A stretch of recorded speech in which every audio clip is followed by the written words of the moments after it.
Good evening, ladies and gentlemen. Welcome to another Backwards Hat production. Thursday night, we're here with a Ghost Runner Cup Series, first time ever. And Robbie, what a great place to come with first time of the series. A place that's gonna show us no shortage of action tonight. Side by side racing, the Talladega Superspeedway. You ready to go plate racing, buddy? Oh man, everybody's always ready to go plate racing, but it's definitely fun to make our debut here. Our CS tonight at Talladega, the world's fastest track in NASCAR, at least as far as single qualifying lap times. It's definitely going to be fun as you get a look. Some of the cars already on the track out taking some practice laps, working in the draft. There's the 9 car of Kevin Sargent out of New England. Corey Walters out there, Jason Burgess, a few names you've heard before from different series. We're going to introduce you to a few drivers you haven't ever heard of before. So it's going to be exciting, folks, as we've got 200 miles of action headed your way here, or 250 miles of action headed your way here in the next couple of hours. Robbie, right now I see a man up on top of the board that everybody's used to seeing if you've been around for a little while. That's the 19 car out of New England of Mike Bruno. Yeah, definitely. Mike Bruno is always fast no matter where you put him in. I tell you what, let's see if we can't get a word with Mike and see what plans are for tonight. Let's see if we can't dial him up. Mike Bruno, Robbie Buckner in the Backwards Hat production booth. Got a copy? 10-4, I got you, Robbie. Brother, we're here at Talladega with you guys this week, expecting a good, fun show. What's your plans for tonight? You gonna be one of those drivers that goes wide open all race, or you gonna hang in the back and wait to the end? Man, brother, I'll tell you what, the last 4 Dega races I've done, I've been taken out of. A couple of them leading the way, so I mean, you know how it is. It's 50-50 shot. I usually like to qualify and stay up front if I can, because it seems like every time I go to the back, I get caught in something. But it really doesn't matter either way where you're at, you know, it's just kind of luck, you know how it goes. So I'm just going to hammer down, try and stay to the front, and hopefully come out of this thing in one piece. Heck yeah, brother. You know, we're sitting here, we're looking at your car live on the feed right now. That pretty AMSOIL GRX car. Yeah. What can you tell us about your sponsors there? Well, it's part of the team I'm on, Gen X Racing. We got AMSOIL come on board with us, which is pretty cool. And we were all able to pick one of their products and run it as our paint scheme. And I believe I picked the Super Shift transmission fluid, which is it's an excellent product. I suggest you go and buy it, try it, and love it. So that's pretty much it, though. Just running AMSOIL, running for Evil Outlaws, Gen X Racing, and trying to have some fun. Last question for you before I let you go. You guys are in your chase right now. Position points wise, how you feeling coming into here tonight? You feel like you're in a good solid position where you'll be able to advance, or what are you thinking? I think I am. You know, I really need a solid night to really kind of solidify my me being able to get into the next round or finals there. So I really just want to come out of here in one piece, man, to be honest with you. A top 10 would be great. A win would be even better, but just to finish is going to be great. So hopefully we can do that. Heck yeah, brother. Well, it's good talking to you as always, and wish you best of luck tonight. Before we let you go, you know how we like to do. Anybody out there you want to give a shout out to? Yeah, for sure, man. My team, Evil Outlaws, MR Motorsports, Gen X Racing, my sponsor, AMSOIL. Say what's up to Tyler. I know he's watching the feed. We miss you tonight, man. And thank you, boys, for doing the broadcast. You guys do a great job. Well, brother, our pleasure as always, and best of luck. Thanks, Robbie. Well, that was Mike T. Bruno out of New England in the 19 car. You see there on your screen leading a pack of 3 cars there. One of those Ryan Broderick. And then you have the 2 car also of Michael Redding, the Evil Outlaw out of Batesville, Arkansas. Showcased the skills on the dirt. Tonight he's here at the High Banks at the Talladega Superspeedway. I tell you what, I'm going to dial up one of the guys who's in the thick of the chase here. We'll get a word with him real quick before we get too far into this thing.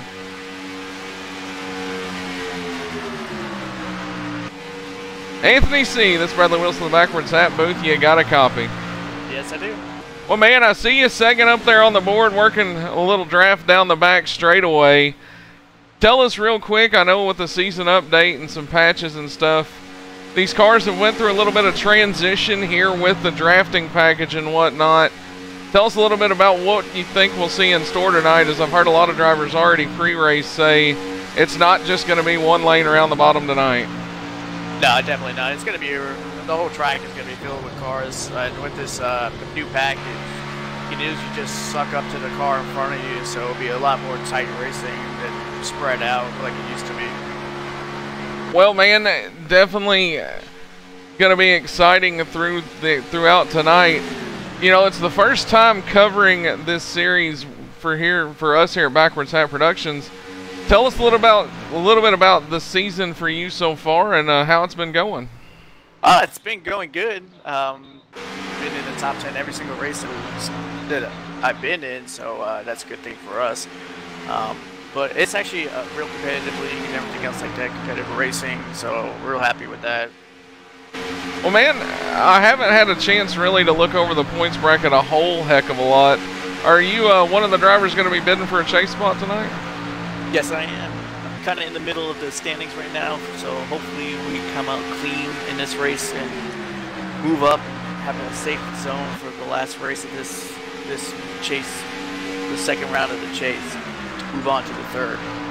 That's what I kind of thought. I didn't want to jump the gun too much. I wanted just to get the word officially from you. But, man, being one of the drivers in the middle part of the chase, like you said, you attack this thing tonight. I know there's no stages. We're just going to see a straight-through race. But, man, I've got to think bonus points for leading laps, leading the most laps, could be huge to a man in your spot. Does it kind of change the way that you attack this race? You're just going to kind of go out there and play it safe? Basically just kind of get out there and play it safe, you know. That's where all the problems end up being, is people going for the lead and bumping each other, and then you end up wrecking, so then you're just going to fall down. I'd rather play it safe and just be there at the end and get the points at the end.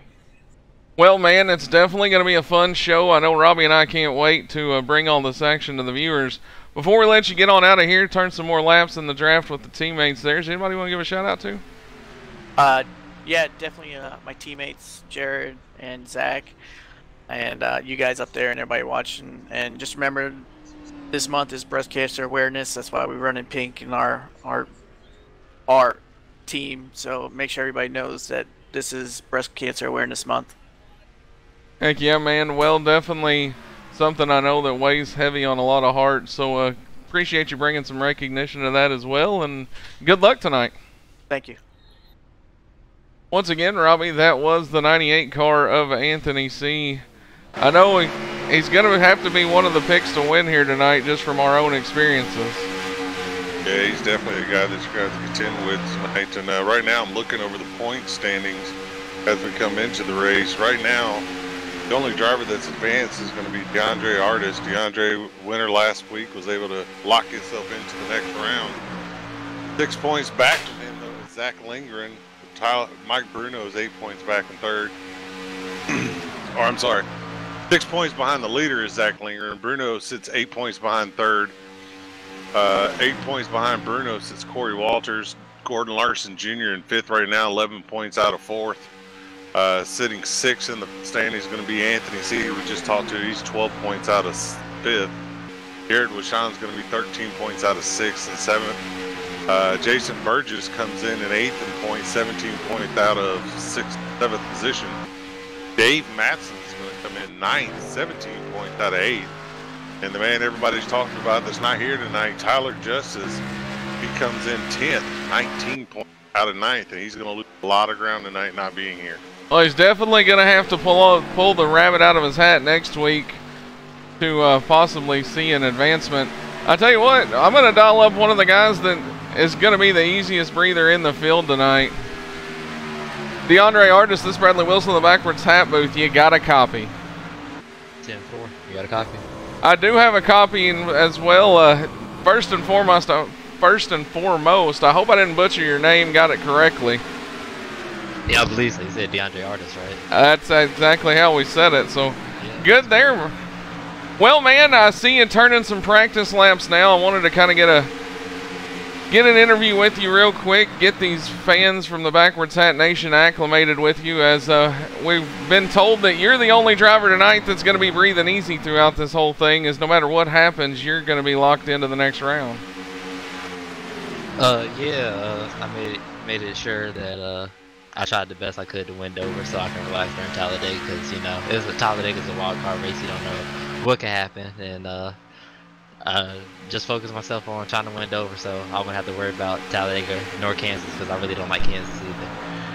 Well, man, that being said, I know you're one of the only guys that can breathe easy, but does that kind of change the way that you attack this thing, or do you still go, you know, lay the wood to it, see what you can get, and possibly put the pressure on everybody, you know, going into next week, being the only guy who could breathe easy going into next week as well?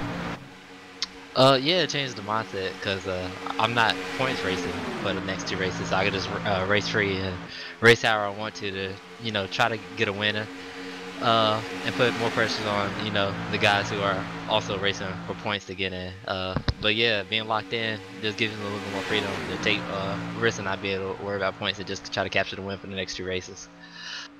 Good stuff, man. Like I said, I wanted to get some of our fans out there in the Backwards Hat Nation acclimated with a few of these drivers. As I pull up the current points, 9 wins coming into the season, man. It sounds like you've had things rolling over here. So good luck on maybe in capturing number 10. Before we let you get out of here, does anybody want to give a shout out to? Shout out to you guys for putting on the broadcast. Shout out to Tyler and the whole Ghost Runner Cup Series for just putting on the league. Really appreciate it. Heck yeah, man. We'll let you get out of here and get some practice in, but good luck tonight, and never know, maybe we'll be talking to you from Victory Lane. 10-4, thank you, I appreciate it. Once again, Robbie, that was points leader DeAndre Artis. 9 wins. Definitely had things rolling over here on Thursday nights thus far. Yeah, that is a crap ton of wins out in the long stretch of a season. They just ran 23 out of the 20 races they've ran so far this year. 9 of them. That's a pretty good percent count for them there. Right now, the cars are rolling on track for qualifying. They are indeed. We're going to bring some of that action to you folks. There you see Michael Redding going to be one of the first ones out.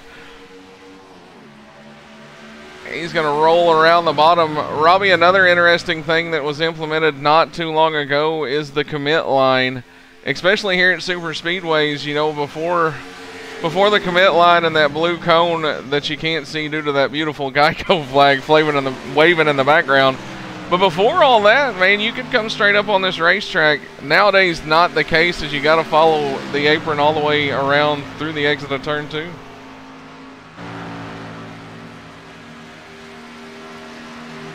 Sorry about that, folks. Had a business call there. Yeah, it's going to be interesting to see how much it's going to affect them moving forward. And definitely, indeed, we may need to get Robbie some double A's cutting that mic. I'm telling you, Robbie, I may need to take a little pay cut out of my budget here and get you some better double A's for those microphones. As maybe got some dust from Lanier still in yours from last night. Cutting in and out a little bit. We'll see if we can't get Robbie some double A's. But right now, you're seeing the long qualifying for these guys take place. Again, there's Michael Redding out there turning some laps as well as some others. I'll tell you what I need. I need to get my Twitch up to 50 followers so I can become affiliated. Get some of that Twitch money to buy a new mic. Yeah, that definitely probably wouldn't hurt either. As you take a look, there's Frank Gonzalez in the 04 car. Frank had a solid run last night in the Lanier National Speedway Dirt Late Model Series with the MVRL out here tonight. Another one of those drivers out here going to see what he can't do with the high banks of Talladega. As well as John Kennedy, saw him unload. He's out there making qualifying laps now. The man of the hour is going to be Kevin Sargent as the first laps are turned in, and he's going to have a quick time.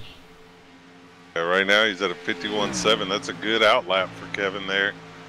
What he can do here on lap number 2, but 51.7, that's a pretty good lap to put down. Oh, look now, but Gordon Larson up there in the top 5 as well. The 00 Pepsi car. The driver out of Alabama going to be seeing what he can do with it, as he's going to come down to the line. I'll tell you what, we'll put you on board. He takes the line there. Gordon Larson going to go to the top of the board. That is quick time with a 51.734. Just that fast, Kevin Sargent goes right back to the top. Yeah, Redding gonna do a little hop in as well. Jason Burgess now to the top of the board with a 51.463. Sargent, though, going to go right back to second. Then it's going to be Anthony C now dropping down to third. And here comes Dave Matson, one of the drivers we're going to get to know pretty well before the night's over, I would imagine. He's now going to go up to the top of the board with a 51.430. That's another one of those Gen X rides that Bruno was talking about there, Robbie. The 09 of Dave Matson, the driver out of the Plains region. Yeah, pretty sharp car right there. Definitely is. Amsel all over it, as Bruno said, that is the head sponsor for those guys. As we continue to look on, there's Frank Gonzalez again. He's going to work past the start-finish line. Blake Heather going to go up to second on the board now with a 51.447. Times through about the first 6 spots. Robbie couldn't cover him with a Dixie napkin. These guys are definitely putting in good, solid laps. You know, difference between first and fifth is 4 thousandths of a second. Definitely getting down in the speeds. Definitely getting up there, but still got over half the field that hasn't put a lap in yet. So it'd be interesting to see how they do. One of those being this man right here, the Pennsylvania driver, Ryan Mark Broderick, as well as Jared Washawn. I see Washawn out there turning some qualifying laps. So it's definitely going to... Doing something at least. Doing something. I don't think he's really trying to put a lap in. Call me crazy. Or if he is, he's found one of the craziest lines I've ever seen him run. Well, just like that, qualifying's over. It's going to be Dave Matson on the pole, and I believe, Robbie, you can take it away for a quick pole, quick time award interview.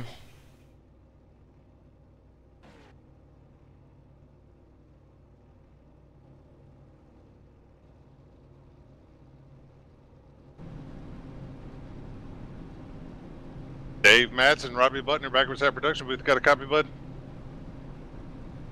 Brother, you're going to start first on the field tonight. What's your plan tonight? Going to keep it out front all night, or are you going to try and run towards the back?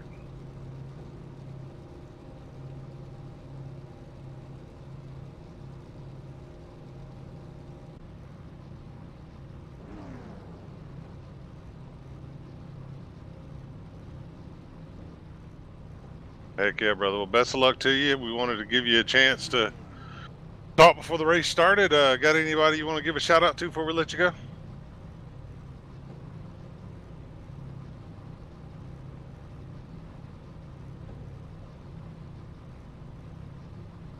All right. Well, best of luck to you tonight, Dave. Robbie, something that I've never had occur just happened. I don't know if you... He was in all teams there. I could hear him perfectly fine. Okay. Which is why I kept asking the questions. All right, good deal. Well, because we don't have radio chatter, you couldn't hear the interview. Nonetheless, though, Dave Matson going to be on the pole to his outside. Row number 1 will be the 97 car of Blake Heather. Side row number 2 is going to be the 23 Mobile 1 car of Jason Burgess, and his outside, the number 9 of Kevin Sargent. 1 row back from that's going to be Anthony C. The man we talked to pre-race. To his outside is going to be the 42 car of John Kennedy. Next row back on the inside, the number 2 Discount Tire Forge is going to be Michael Redding. And then Michael's outside in the Susan G. Coleman Foundation Breast Cancer Awareness car is going to be that 04 Frank Gonzalez. 1 row back from that's going to be the driver out of Alabama, Gordon Larson Jr. in the 00. Sharing the outside of row 5 is going to be Mike T. Bruno, the driver out of New England in the 19. Side row number 6 is going to be that 32, the 1000.com man, Ryan Broderick. And his outside is going to be the number 11, the man who comes in here tonight, not breathing hard, not stressing about anything, the 11 of DeAndre Artis. 1 row back from that's another guy who can kind of breathe easy, but we'll see how he plays it out. Zach Lindgren out of Los Lunas, New Mexico. To his outside is going to be the 96 car of Jared Washon. Starting 15th in the number 28 Haviland car is going to be Corey Walters. And the Corey's outside, that number 40 is going to be Davey Lamont. 1 row back from that's going to be Tom D'Angelo in the 20 car. And to his outside, he's going to have Brandon Parsons in the 26. That'll round out our field. That will round out our field. 18 drivers set to take a chance here at the Talladega Superspeedway. 94 laps, 250 miles. Robbie, it's definitely going to be exciting. Man, I tell you what, I always usually get the call to the green flag. Tonight we're going to change things up. Robbie Buckner's going to have your call coming to the green flag. All right, fans, are you ready? The one whale of a show here tonight at Talladega Superspeedway. These drivers are ready for 94 action-packed laps. Right now, they all tail in behind the pace cars. We get ready to come out of the exit of turn number 4. They do that. Pace cars will make that hard left turn on the pit road, and the drivers are going to unleash all 480 horsepower that they have with these restricted motors around this giant 2.5-mile speedway. Robbie, you know, the pace car pulls in, then you've got that long trial. What we're going to see is, we all know the initial start's going to be on green, but what line's going to go first? Be the inside of Dave Matson, and if history dictates anything, the inside should be dominant here at the beginning, but with the changes, hopefully we'll see an outside line come in. Green flag is in the air, and the number 09 is going to, Dave Matson is going to lead the field down as Brandon Parsons, or not Brandon Parsons, I don't know why I said that. Tom D'Angelo is going to fight away on the outside. Or no, Blake Heather. Good Lord, I got you. Quite all right, man. We got quite a few laps to figure it out. There you look from Dave Matson as he leads the field through 1 and 2 down the back straightaway for the first time. Already some drivers going to elect to dip out of the draft, give up those starting spots. Jason Burgess, not one of them, though, as he's going to push Matson into 3 and 4. Anthony C. dropped to the bottom, making his way to the back of the field. That's part of his plan tonight, right at the back, ride it out with his teammates. Wait to the end to come to the front, but right now, the number 9 car is not waiting for any of that. Like he told us, he's got to try and lead as many laps as he can as Dave Matson brings him out of 4 into the trial. Well, here we go. It's going to be Matson, Heather, or Matson. Burgess. My ticker didn't update just yet, but it's going to be Matson, Burgess, and Kevin Sargent going to lead the bottom train. Blake Heather still digs the top, and he's got Mike Bruno in tow. Yeah, Bruno's right there on Heather's back bumper as they move out of turn number 2 and head down that long back stretch. Looks like Heather and Bruno are going to get a little bit of a run as they make their way up to the outside of Matson as they head down the back stretch towards turn number 3. Bruno going to tickle the tail feathers of the 97 car into turn number 3, give him that oh-so-valuable push. It's still going to be Dave Matson around the bottom, though, quickest way around the racetrack. Coming down, we're going to see if he leads lap 3. As they come down towards the triover, Heather and Bruno are trying to make a run on the outside, but they need more help. And right now, that help is coming in the form of the 04, Frank Gonzalez, as he starts to bring the next cars with him. And it looks like that time Heather's going to possibly lead that lap. Heather, it was scored as a close one to the line, but did lead the lap. You said Frank Gonzalez is coming. He's got help from DeAndre Artis. The top lane going to start to form here as we go down the back straightaway. Top lane is definitely formed. You got 5 cars running bumper to bumper down the back, but as soon as I say that, Artis is going to move to the outside, and they're going to hang him out there, and he's probably going to fall straight to the back on that top by himself. Look at that great aerial shot of these cars. Cover them with a blanket. Cover the first 5 with a Dixie napkin as we head down to complete lap number 4. It's still Dave Matson in control. Blake Heather, though, is now past Matson. He's come down to the bottom, and he's left his drafting partner Bruno alone on the outside. But Frank Gonzalez is still on Bruno's bumper as they head down into turn number 1 as they battle it out at the completion of lap number 3. Folks, just as quickly as that, things can change. Lead change is going to happen at random, and it's going to be Blake Heather down the back straightaway. Dave Matson, Mike Bruno, still your top 3. Bruno still on the high side, looking to find a way around Heather on the top side. He's got Gonzalez within there. Right now they're waiting on Redding to bring that next little group of 3 to him as they go for the middle of 3 and 4. Well, Robbie, we're coming down to complete 5. What better time to crank it up? Let's let these fans see the sights and sounds from the Talladega Superspeedway. Oh, your mama wake her up, tell her we're getting loud as we can here on Back for Tap Productions.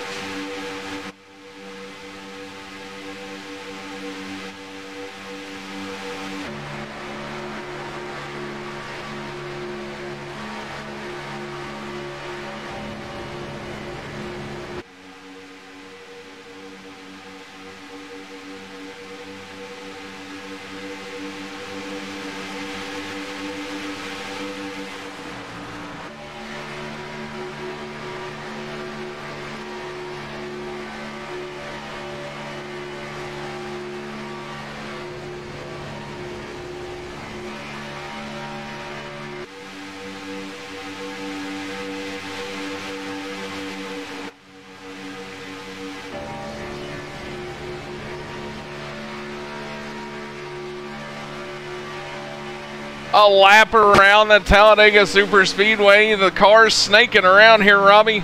As we continue on, lap number 6, it's still going to be Dave Matson back out front now, and he's got Mike Bruno in tow. Yeah, as you say that, though, Bruno jumps back up to the outside with Gonzalez as they try to make a run on Matson down the backstretch. But I tell you, one thing I'm noticing is every time the guy on the outside is able to get around the guy in the lead, it's automatically dropped to the bottom. Starting to think, man, they can form up on that outside. They can play the Piper and just hold everybody at bay up there. Well, it's a completely different show than we've seen in the past here. It's too wide as far as the eye can see. Now Matson going to go back up to the high side, try to lead another lap. Yeah, Matson blocks off the run that Bruno got on the high side. He's going to be able to lead this lap. Bruno drops to the bottom, goes to the inside of Matson as they go down turn 1. Definitely no team orders there. Everybody trying to get what they can get as many laps as they can. We're 7 laps into the 94-lap race. It's 88 to go down the back straightaway. Down the back straightaway they go as Matson is now going to fall into the sucker hole. He's going to be stuck in the middle as Gonzalez and Redding go to his outside. Look at this as we go now. Take a look at that. We're going to be 3 wide into turns 3 and 4. Almost contact there. Couldn't fit a sheet of paper in between the 04 of Frank Gonzalez and the 09 of Dave Matson. Couldn't fit much in there, but Gonzalez gets down behind him, leaves Redding out to dry up on the top side. Redding is like he's throwing the anchor out. He's just falling straight into the back. Well, it doesn't take long, especially if you're the solo man out there in this tango, as Michael Redding now going to lose a ton of spots. Out front, it's going to be Mike Bruno leading that time by Blake Heather like a hungry Batman. Looking for a second. Chocolate cake. Batman with chocolate cake. I ran out of things to say, man. But nonetheless, Blake Heather going to still be in second. Jason Burgess third. The action's going to continue on. We saw him 3 wide for just a second. Now here comes Kevin Sargent up to try to form the outside line again. Sargent jumps up in front of Matson. They're going to try and form that top line and move to the front. But I tell you, we got to give a shout out to Jason Burgess. That 23 car, he's hanging out up there in front. I tell you, a place like a restricted plate track like Talladega is a place where a guy like Burgess hangs around week in, week out, has that chance to get that win. There you see it from the back bumper cam of Jason Burgess. Here comes Corey Walters. Walters started in the 15th spot. Robbie up to 6. Going to be looking for more down the back straightaway. Corey's going to stick his nose right under that bumper, that Mobile One Toyota Camry, and try and push him as hard as he can. Right now, the outside line is pretty much dissipated. You have what looks to be just Matson and the 9 car up there, and that's it on that top side, and they're falling back. Well, Robbie, another interesting note, we talked about a little pre-race. No stages tonight. It's just straight through the way it was meant to be. You know, you've got to wonder for a guy like Jason Burgess, we're going to pull up the tack on that car right around 8,600 through 1 and 2.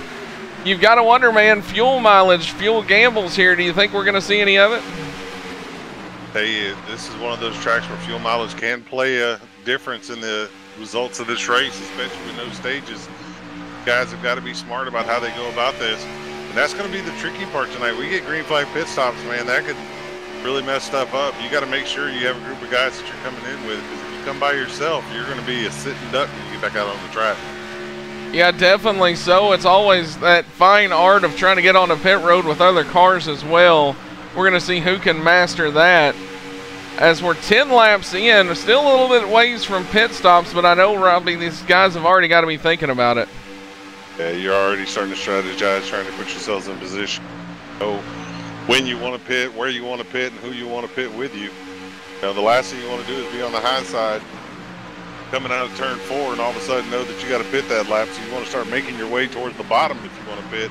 And that's going to be a telltale sign for a lot of these guys that are running on that top side. If all of a sudden you see everybody start getting single file on the bottom, you know pit stops are coming up. Sargent makes the aggressive move down at the bottom, going to follow Blake Heather. They take the wear away from Mike Bruno, and it's going to be a new leader out of turn 4. It's Blake Heather. Blake Heather's in the lead right now, but I tell you, he's going to have to fight off Sargent. As Sargent goes back to the outside, tries to get that side draft off of Heather coming to the line. It was going to be Blake Heather going to lead that lap. Sargent gave it all he could, going to still be second. Mike Bruno third, Jason Burgess now up to fourth. I tell you, that outside line, as soon as I said they weren't forming up anymore, they all got back together and decided they were not happy riding around. They want to get back to the front. And I tell you, what about that 26 of Parsons sticking his nose in there as he's in the top 6 now? Look at Parsons from the outhouse on his way to the pit house. Third car in line on the outside, definitely making moves early as the driver out of the Mid-South region. He's definitely made his way up through the field. Slowly but surely and methodically, he's moved his way up. You can watch him this entire race. He's been going from the top to the bottom. Any line that's got the momentum, that's the line he's been going with. DeAndre Artis going to hang it up against the wall once again through the tri-oval. Maybe just a little bit of strategizing for the driver out of Carolina, Robbie, is let's see if we can go to the back and get to the front and gauge the other cars. You know, possibly playing a little bit of spoiler here already, seeing what he can get in the late stages. It's possible he could be strategizing and seeing how long it would take him to get back to the front from the back. But I tell you, another thing that it could be, he's been up there in that front pack. Never really got to the front and got clean air. He's been tucked under somebody's bumper this entire time. He could just be running a little bit warm and needs to back out and cool that motor off. Definitely so. One of the things that can happen here in a hurry if you're inside that dirty air in the middle of a pack. Corey Walters, another one of those drivers, 15th up to 7 right now. Robbie, moves being made from the front back to the front at random. Yeah, these guys are definitely all jockeying for position as they go through. But I tell you, here's an interesting fact for everybody out there talking about being stuck under the bumper of a car and your car overheating. That's one of the reasons the Cup cars have side exhaust pipes. Back in the day, they used to run the tailpipes out of the back. They get to a place like Daytona and Talladega, and these guys would be running up under each other, catching each other, and motors were blowing up left and right, and they couldn't figure out why they couldn't cool them off. It was the hot air coming out of those exhausts that was just cooking the motors behind them. Well, I'll tell you what, we're going to go on board. There you see it, Mike Bruno right now. Right up tucked in behind Blake Heather where he's been most of the race. It's been a dominant duo, Robbie, and it's been bottom dominant so far. But as I say that, Kevin Sargent going to get the outside rolling again. Yeah, Kevin Sargent's not happy riding around in second or third. He wants to be out front leading this thing. And I tell you, another one that wants to get back up front is Madsen. Madsen hasn't given up on that high side yet either. You know, he led the first couple laps and got shuffled back, but he's fighting his way back up as he's right now on the outside of Bruno trying to push Sargent to the lead. Cars go rocketing down past our apron camera there down the back straightaway. Blake Heather still tucked in tightly on the bottom. Sargent going to give him a little bit of challenge out of 4, but it looks like it could be Heather once again going to lead yet another lap as we come around to complete lap 15. Yeah, right now as they come out of the tri-oval towards the lane, it looks like Sargent's going to lead that lap. Got a good little push coming out of the tri-oval, was able to lead that lap over Heather. But I tell you, if you watch the backstretch camera, folks, you'll see where these drivers are ducking out a little bit. They're moving to the left, to the right of the car in front of them, trying to get some cool air in those radiators and cool those motors off. Here we come, snaking down the back straightaway once again. Cool little apron camera we've got set up there as we climb the banking in 3 and 4. Sargent going to lose a little bit of ground as now it's going to be Heather and Bruno back to the top 2. Yeah, Heather and Bruno, I tell you, those two cars right now hooked up are fast. It's going to be hard to beat those two. You're going to have to separate those two if you want. Gordon Larson's going to creep his way up into the top, just outside the top 5. Currently going to be in 6th in the double O car. Robbie, another one of those chase drivers who's looking for a great night here. Seems to be off to a great start so far. Yeah, Bruno comes in 5th in points. Definitely is in a position where he can't just ride all the way in the back all night long. But at the same time, he can't afford to get caught up in the big one. So he's playing that delicate balance between being aggressive and being smart. Here comes the field through 3 and 4 again. Looked like it was Frank Gonzalez made the last minute move out there. Broderick in the 32 car going to stay with him as they begin to work. And there's the evil outlaw, Robbie Michael Redding out of Batesville, Arkansas. Started up in the 7th spot, dropped all the way back to 14th, and just kind of hung there. Yeah, he got shuffled out early, went to the back, and it looks like he's kind of just been content to ride back there in the back. But as I say that, he's starting to make moves as he shoots down to the bottom in front of the 11 car of DeAndre as he tries to make his way back towards the front. Here we go down the back straightaway again. We're coming around to complete lap 19. It is Mike Bruno out front right now as he's been able to steal it away from Blake Heather. Here comes Jason Burgess on the high side. He's got the outside line moving once again. Yeah, Burgess to the high side. Burgess wants to lead him a lap, but I tell you right now, him and the 9 car don't really seem to be working well together. Jason's wanting to run a little bit higher line than Sargent is, so Sargent is able to tuck in on there, and that's going to allow Bruno to lead this lap. Robbie, one other interesting fact is you see the cars kind of snake around, moving around. Side draft still very huge here if you're trying to get to the front using the outside line. Yeah, that side draft is definitely a valuable tool in your tool belt that you want to keep. But I tell you, this early in the race, you want to be careful with it. You get too close to that car there, and you try and suck them back to you. You could also, at the same time, suck them up into you and get that car below you loose and have them spin out. But right now, it looks like Jason Burgess is going to sneak his nose out to the front as they go through 3 and 4. We'll see if he can hold on. We saw the push via the bumper cam of the 23 car there. Sargent gave him a great push going into 3 and 4. It's going to stall out here. We'll see who has it at the line. It will indeed look to be Jason Burgess. Jason Burgess by a fender is going to lead lap number 19. Burgess is going to drop to the bottom now. He's going to take the point on the bottom in front of Bruno, try and hold off the pack here. That's going to leave Sargent on the outside now. But I tell you, the one thing that happens when a driver does a move like that, it puts that entire bottom line in a huge checkup. I mean, it just checks that whole line up because it changes the momentum of that bottom line. And the top line, as you see, Sargent's able to get right back up there to the outside of Burgess. Robbie, how about the first 10 cars separated by 6/10 of a second as these cars go at blistering speeds around the Talladega Superspeedway? Yeah, they're a little bit further apart than a Dixie napkin, but you can probably cover them with a Bounty paper towel at this moment. Definitely so. We'll check some times at the line for you. Fastest lap around that time was by Frank Gonzalez in the 04 car. As Robbie, he's kind of that 4th car in line, can go top or bottom. Definitely getting some great pull off the 3 in front of him. Oh yeah, most definitely. He's in that position right now where he's just getting a huge slingshot that's just sucking his car forward. But the problem is he's got all that momentum as he gets to him, but he doesn't know where to go with it, because if he tries to use it, he could actually end up hurting himself and the other line. Well, we're kind of seeing 2 definitive groups of cars now. You got the front group, Frank Gonzalez going to be the last one in it. Then there's about a 5-car gap right now, and that's where you're going to find Zach Lingard in the 85. Yeah, right there you see the Elite Motorsports cars all riding together. You got Zach Lingard and Anthony C. and Davey Lamont all tucked up behind each other with the 11 of DeAndre right behind them. They're kind of separating themselves from the next pack being led by Ryan Broderick. 3 packs now formed up. We're going to see we're 22 laps into the 94-lap event. Pit stop's going to be on the horizon here, Robbie. It's going to be interesting to see who's got their dance partner and who could be left out. Yeah, it's definitely going to be interesting to see as you start to see now everybody. Oh! Almost an incident. Kevin Sargent and Zach Lingard going to get together. Lingard locks it up, slides through the tri-oval. Problems for the 85 early. I believe Sargent did get it woed down to pit road, but definitely not something those guys were hoping to happen here in the early stages.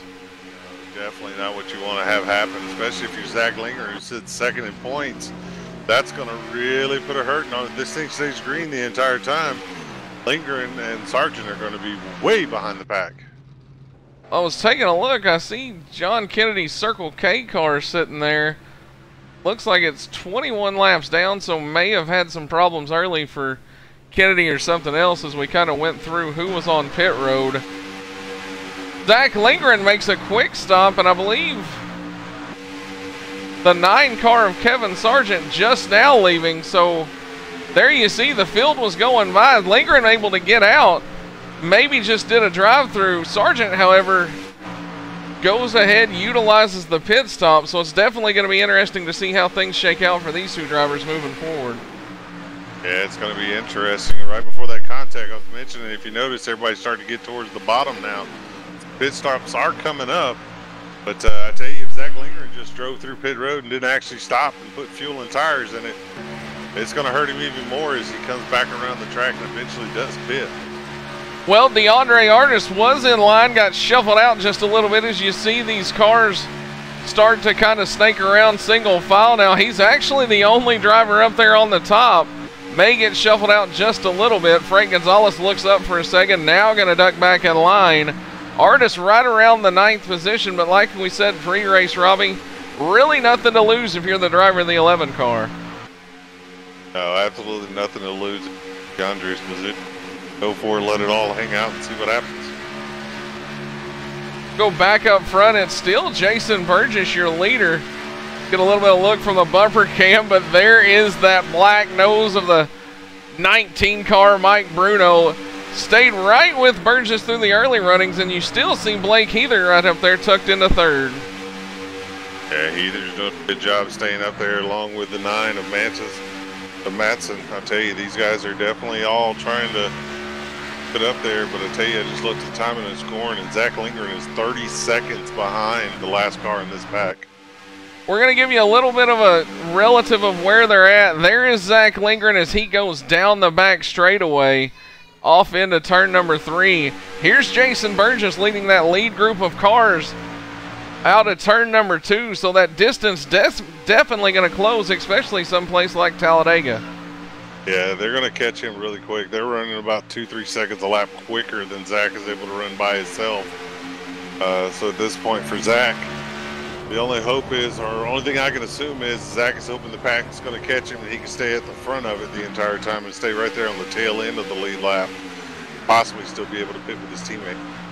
Well, things have kind of calmed down now all the way back to about the 8th position, and then Davey Lamont's now got the 40 car to the, well, had the 40 car to the outside for just a second. So definitely things starting to settle in here. The opening laps are gone. People starting to kind of just pace themselves out, Robbie, as we work through the quarterway part of the race. At this point, guys are just trying to log laps. The ones that you see trying to move themselves up a little bit, maybe more of trying to get themselves in position with teammates to be able to take a quick pit stop with each other. Oh, we got a car in the wall. Gordon Larson. Gordon Larson going to get the wall, comes to a slow down pace, and now to pit road. Go back, take a look at just what happened. Go down the... Better, I'd say you got a right front go down. Go down the back straightaway. Everything looks good there for Larson. People just kind of moving around down the outside.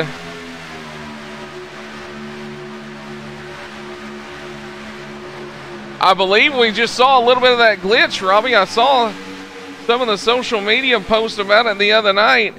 You see a car blink out there for just a second. It almost looks like contact between that car and Gordon Larson.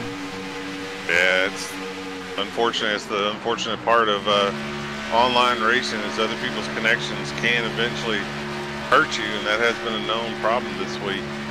But that is crazy. Like I said, if I didn't know any better, I could have swore, just watching it from the vantage point I had, that he had a right front tire go down as hard as that thing chops to the wall. You see a little bit there. We were following Davey Lamont, Zach Lindgren, or that wasn't Zach Lindgren, that was Anthony C. A little bit of connection issue there as they continue to work around. Robbie, it isn't, like you said, it is one of the factors here. You know, you can kind of chalk connection issues and stuff like that up to what would be a mechanical failure in real life.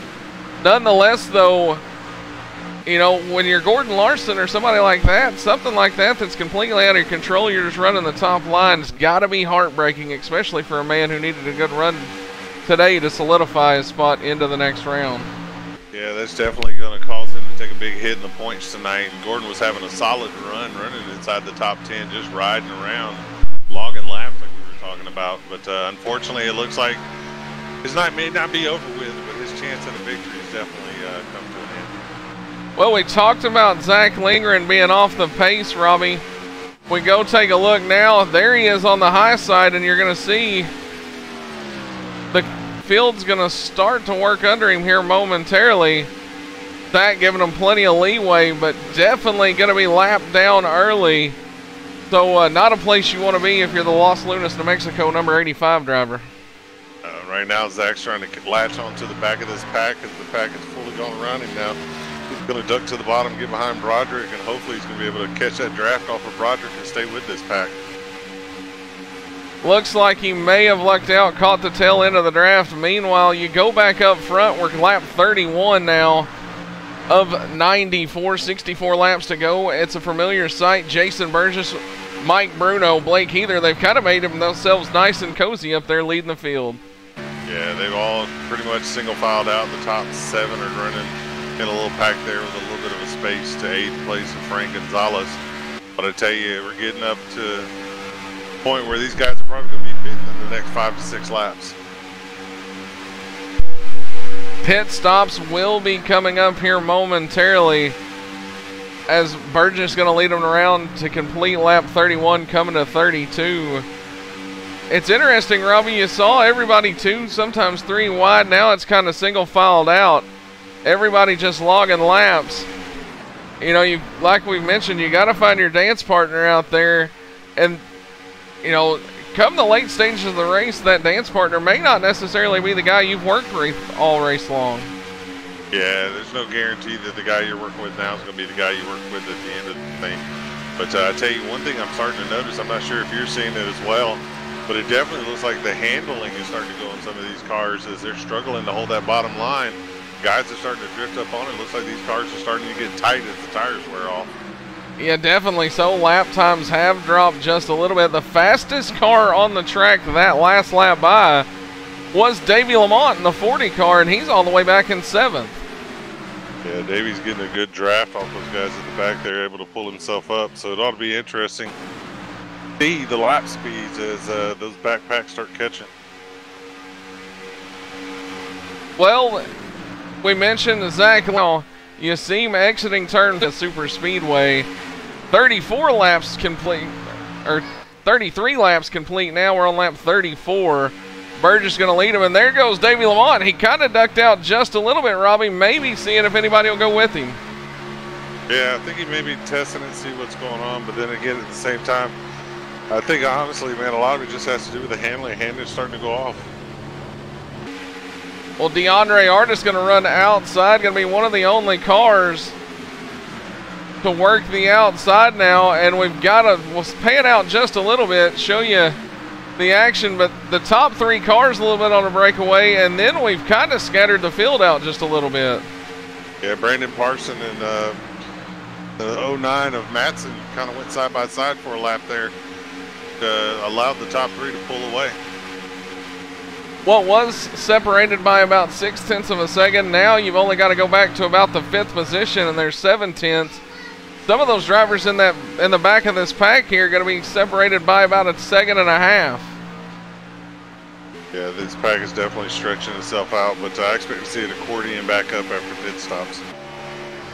Right on board with Dave Matson. Dave Matson going to be one of the first drivers to hit pit road. He's bringing that 09 down with, oh! Matson going to make a little bit of contact with the inside wall. He did bring, damage. You hate to see it, especially someplace like here.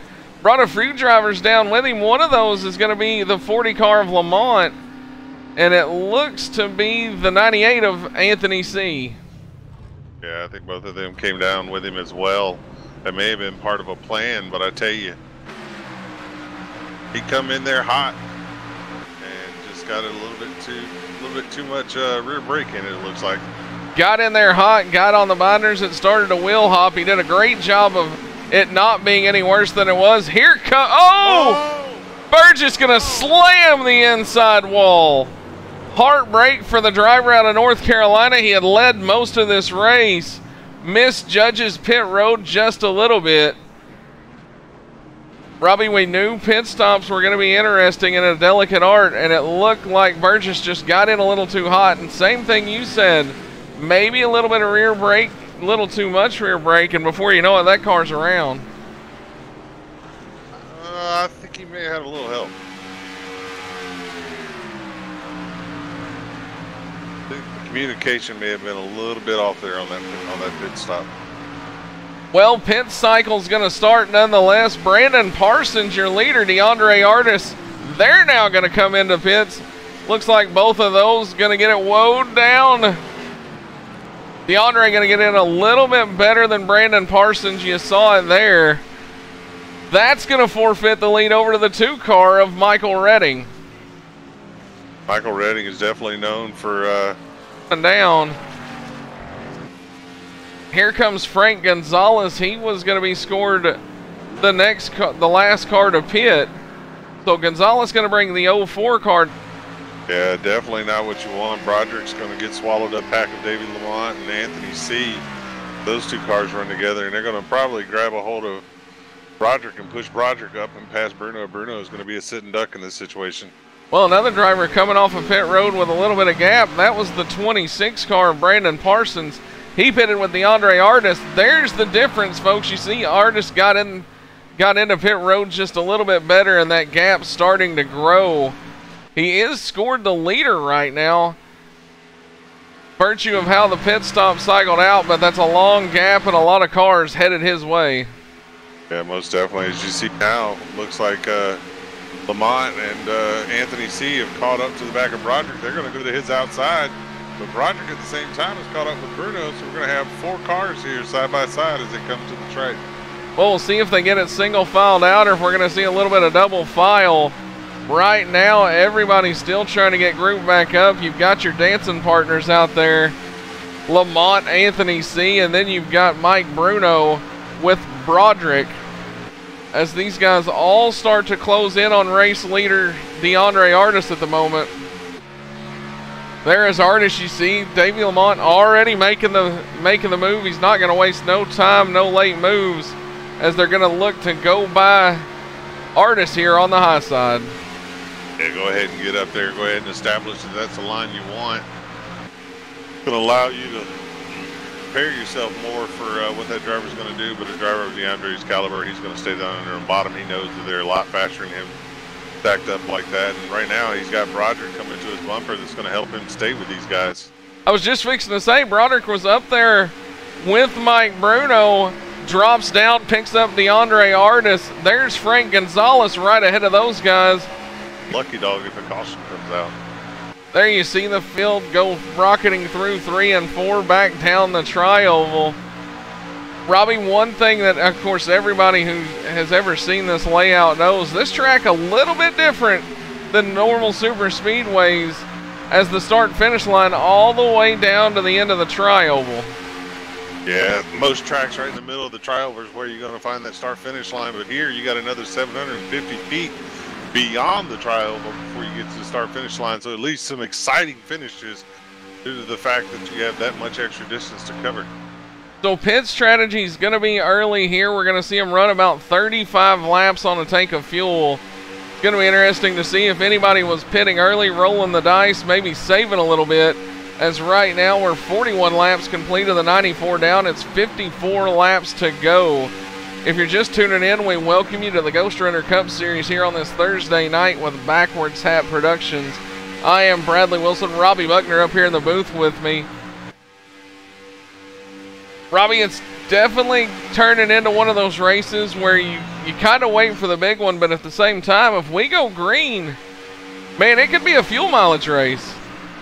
Yeah, this definitely could come down to fuel mileage if these guys are able to keep it clean and green the entire race. Right now, they've gone 42 laps clean and green.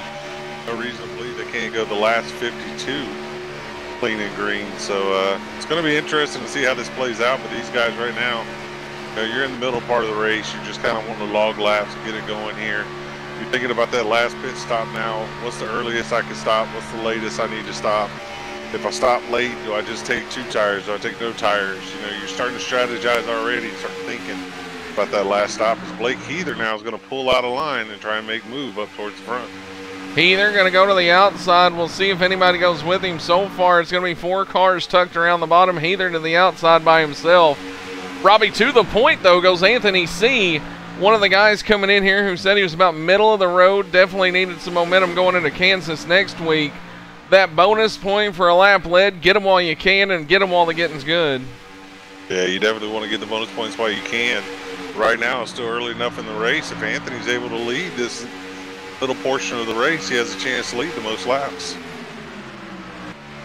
Definitely not out of the realm of possibility here.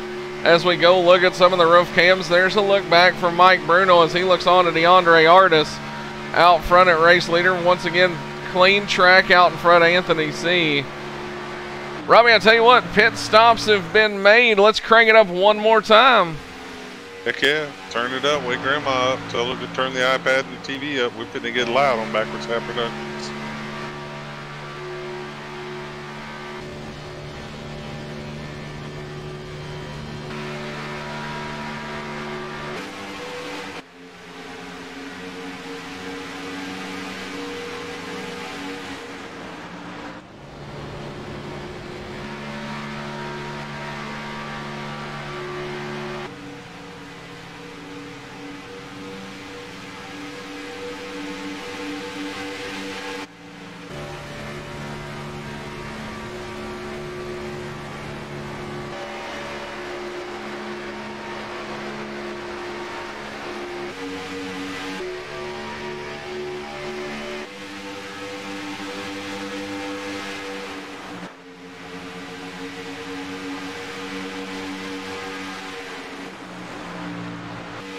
Great shots around the Talladega Superspeedway, Robbie.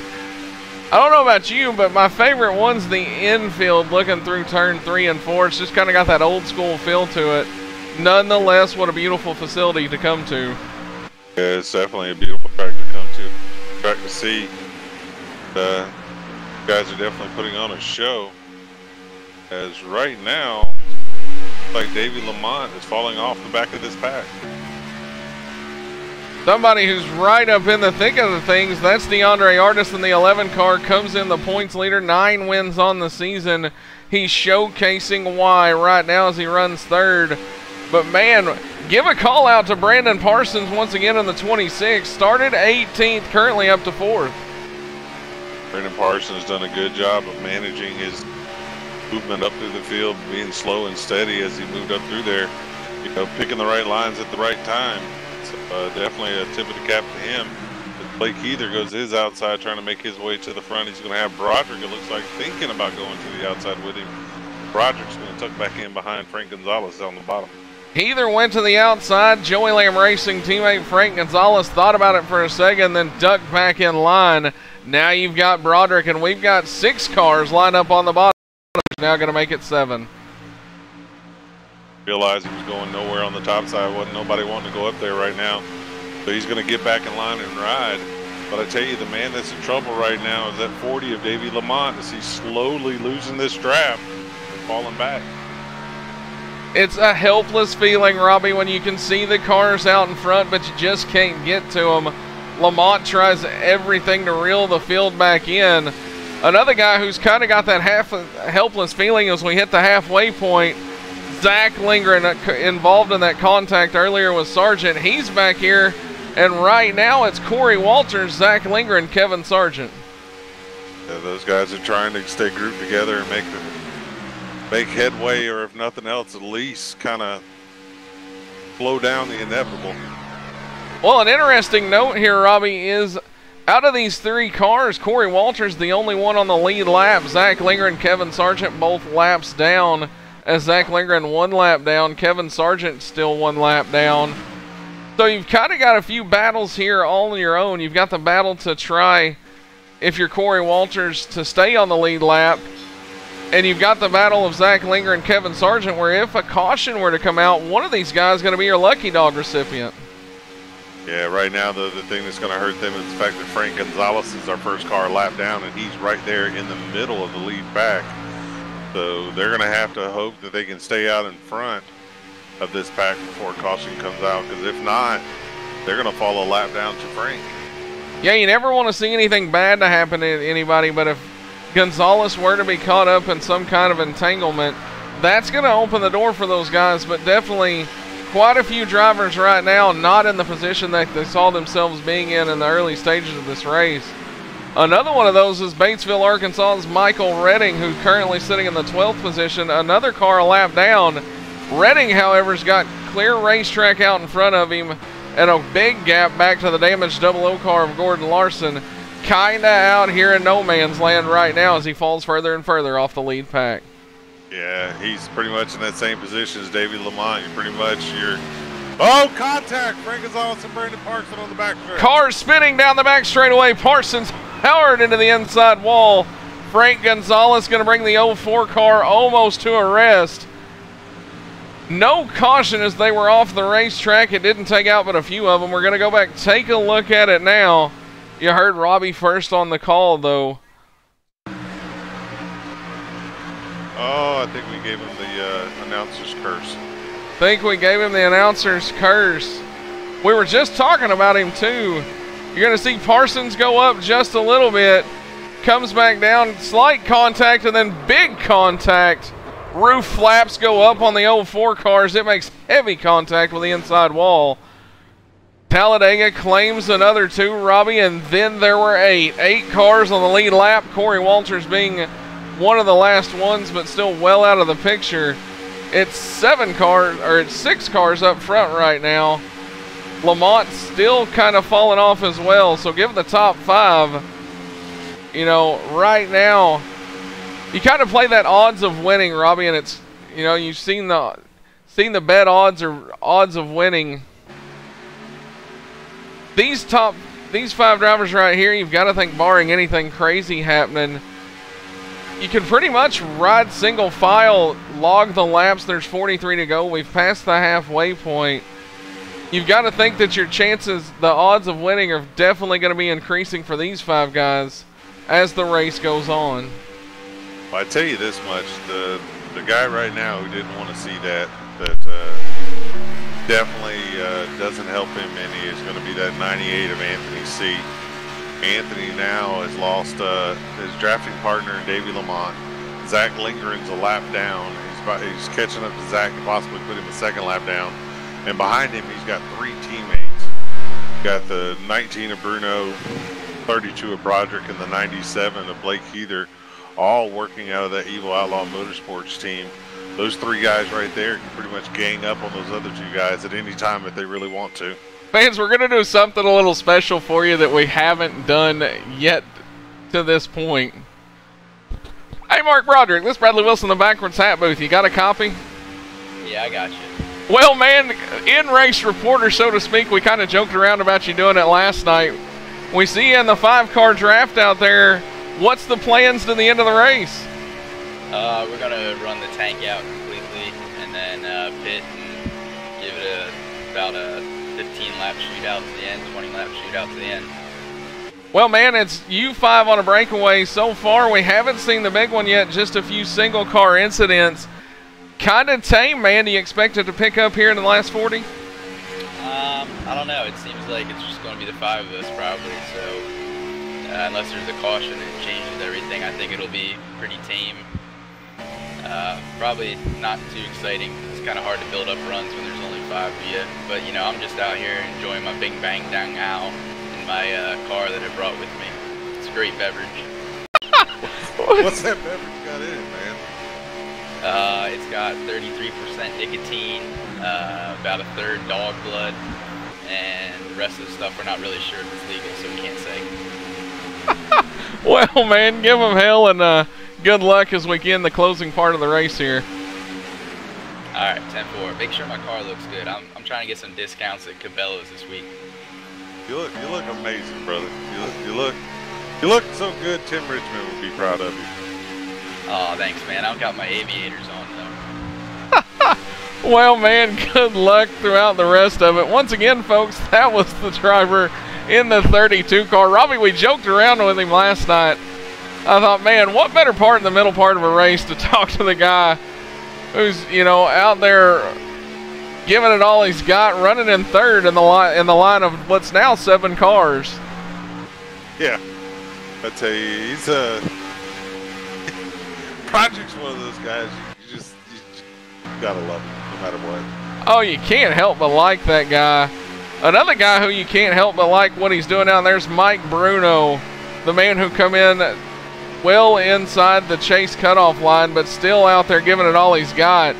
Robbie started this race in 10th, got to the front, and I don't think he's fell any further back than 2nd or 3rd since it's been in the early stages. Yeah, ever since he's made his way to the front, that's pretty much where he stayed. He told us during pre-race that his plan was to get out front, lead as much as he could, get as many bonus points as he could, and hopefully that it turns out better than his other official races this week. So definitely right now, 56 laps into this event, he's definitely in the catbird seat. You know, I'd want to be where he is, riding second right now. You kind of have more control over what happens when you run second than you do if you're leading the thing. There's the lap car. Gordon Larson coming up in the leader's mirror, or in the leader's windshields now as they put him another lap down. Robbie, I want to go back and kind of talk about something we talked about a few laps ago. Davey Lamont was with the lead pack as we went through the trial a few laps ago, ducked out, lost some ground. There you see leader Anthony C going into turn 3, and you've got Davey Lamont all the way going into 1 right now through the trial. Yeah, he's running almost 3 seconds a lap slower than the leaders right now, so it definitely isn't what he wants to see. Anthony C here on this last lap for Anthony. See, Anthony just ran a 47.997. Davey Lamont's 51.226.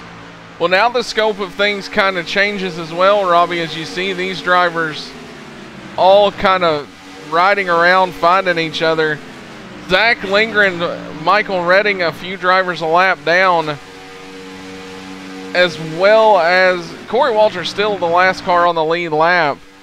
The things kind of shaping up, but you go to the first car who's actually a lap down. That's going to be Dave Matson. The driver who got the pit road wall a little bit earlier has found himself right here in the tail end of this front pack. And Robbie, I've got to think as we go take a look at the front end. We'll go take a look at the front end here best we can. A little bit of damage, not too bad though. You've got to think if maybe he can keep that car tucked in behind somebody else. Still some fight left in the 09 car. Yeah, most definitely. He's got a little bit of damage, but not enough that it's going to slow him down that much and not be able to keep with the pack. He may not be able to lead a line, but he can definitely still stay up there, gain a lot of points. But like you said, right now he's the first car 1 lap down, and right behind him is going to be that 96 of Jared Wishon, who's also 1 lap down. Those two right there will be the battle for the lucky dog if we have a caution. Well, you could see it happen just as quickly as it did with Parsons and Frank Gonzalez. Gonzalez was battling right around there, that first car a lap down. Now the periscope of everything's changed just a little bit, and it's going to be interesting to see how things unfold as we should be coming up on here on pit stops within about the next 10 laps. Yeah, definitely should be close. They ran 34 laps last time. We're at lap 60. Definitely getting towards that pit window. Well, there you see it, folks. Action on the tracks kind of split up just a little bit. Kevin Sargent's going to be one of those drivers bringing the number 9 car down to pit road, the New England driver. Strong in the early going. Little hiccup when he and Zach Lindgren got together, and since then unable to recover. As he sits 1 lap down, you see him making a change there. But right there in the background, that was your leaders just going by him. So put the 9 of Sargent 1 more lap down. definitely, you know, a rough couple weeks. He fell out of the chase last week and definitely just still trying to vie for a position here, you know, to finish the season out. Yeah, there's definitely no give up in this guy. He's still out here battling, trying to figure it out. His entire pit strategy got thrown off during that incident with him and Zach, so he made the choice when he got thrown down pit road to go ahead and come in and take tires and fuel while Zach continued on. That's going to throw his pit stop strategy a little bit out, but this should allow him to make it to the end. As right now, Mike Bruno, the 97 of Heather and the 32 of Broderick break off the pit road. Pit road going to become an active place right now as you look from the entrance of it all. But Mike Bruno is going to bring some of the field down. Here Bruno lug it into his pit stall. Either virtue of qualifying going to have a little bit better of a pit stall. We'll go back up and now it's a 4-car train. Anthony C going to lead DeAndre Artis. Dave Matson, who is a lap down, and Jared Washawn, who's a lap down. See if anyone worked to Anthony's favor though. Now he has a teammate here with him. Decides to pit. He's not going to pit by himself. Not going to pit this time either, as he's going to stay out. You saw it kind of simultaneously happen last time. Not the case this time, as Anthony C is going to look to close down on Broderick, Bruno, and a host of others. There you see him rolling slow through 1 and 2 off of pit road. There's our leaders in the way distance as they come out of turn number 2. Things going to start to shake up. The intrigue going to go up another notch, Robbie, as we're 32 laps to go. It'll be 31 next time by. Yeah, it's intensity starting to ratchet up, and right now the question is, do you pit now that you see them and you know where they're at, or do you try and run another lap or two and gain as much ground on them as you can pit? That way potentially you can come out in front of them. Well, there goes the pit road entrance. Came and gone for leader Anthony C, so he's going to stay out, lead another lap. Definitely going to see some strategy come in early. Short pitting has happened, and you got to think that, you know, we knew before this round started they could go about 36. Now the question is, how far can Anthony C go on the tank, because he's been out front. He's been leading most of the race, not really had the draft to, you know, kind of at times run 3/4 throttle and still be as fast. He's been pulling the line, so it's going to be interesting to see. Yeah, it's definitely going to be interesting to see, and I tell you, that gap is getting smaller and smaller between him and Blake Heather. They're definitely gaining ground on those 3 cars of Bruno, Broderick, and Heather. Well, another lap by, another stay out for race leader Anthony C. DeAndre Artis still right there in the number DeWalt 11, or the number Stanley 11 car, tucked right in with him. You know, as spread out as these cars are, Robbie, you almost think Anthony C could be banking for a caution, but you wouldn't think, like I said, the field's spread out. So, you know, if you're banking on that, you could be rolling the dice just a little bit. Yeah, that, but at the same time, you know, he pitted on lap 36. We're only on lap 65, so technically he's got another 6 laps he can go until he has to pit. And that's if he actually ran it out of fuel the last time. So what he's probably hoping to do here is maybe get up here and get around these guys, trap them a lap down before he pits. That way when he comes out, not only does he have the lead still, now has these guys trapped at the back of these 4 cars. Well, pit road gonna see Gordon Larson bring the battered number 00 car down this time. Larson pitting from the 15th position, 21 laps down. Definitely not something you want to see. We saw some smoke bellow out of that machine after it hit the outside wall. So once again, a tough break for the driver out of Alabama in that 00 car. Yeah, definitely a tough break. But right now, I tell you, Anthony C and that 4-packer on the outside of Bruno and Broderick and Heather, they're going to pit here in the next lap or two. They're going to want to make sure they clear these guys. Well, it's getting exciting, folks, as we were on board with Zach Lindgren just a little bit. And Robbie, it kind of throws a little bit of a wrench in a guy like Zach Lindgren's plans, as you went from being one of the first cars a lap down to now about 6th in the line of cars a lap down. Yeah, it's definitely not what you want to see for Zach, as these guys start to put you a lap down. But I tell you right now, it looks like Anthony C is making his way to the back to Jared Wachon. Looks like potentially they're going to pit this lap, or maybe the next. Yep, here they come. Race leader at the time, DeAndre Artis, Anthony C. They're all going to be coming down pit road. Oh, Artis skids it just inside the line there as you see him peel off. Folks, here's something to look. Artis now going to come to his pit stall. Makes his stop. There is the potential lead pack of cars. Bruno, Broderick, and Heather.